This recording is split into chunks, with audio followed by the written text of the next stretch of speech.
Hello guys, உங்கள் ஃபோனுக்கு sensitivity fire பண்ணனு இது டிபிஐ இதெல்லாம் வேணுமா கைஸ்?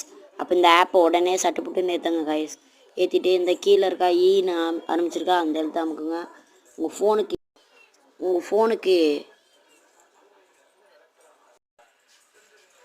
ஃபோனுக்கு வந்து எல்லா ஃபோனுக்கும் இருக்க டிபிஐலாம் வந்துடும் கைஸ். உங்கள் ஃபோனுக்கு இந்த இதில் இல்லைண்ணா, உங்கள் ஃபோன் பேர் இல்லைண்ணா, அப்போ கீழே வாங்க. ஜியில் ஆரம்பிக்குதா அதை கிளிக் பண்ணுங்கள். மேலே பின்னு ஆரம்பிக்குதா, எஸ்ன்னு ஆரம்பிக்குதா, அதை கிளிக் பண்ணிட்டீங்கன்னா போதும். உங்கள் சென்சிட்டிவிட்டி அப்படி வந்துடும், டிபி அப்படி வந்துடும், ஃபயர் பண்ணணும் அப்படி வந்துடும். இது ஏன் சென்சிட்டிவிட்டி கைஸ்? உங்கள் சென்சிட்டிவிட்டியை கமெண்டில் சொல்லுங்கள் guys. Tata, bye bye, C you.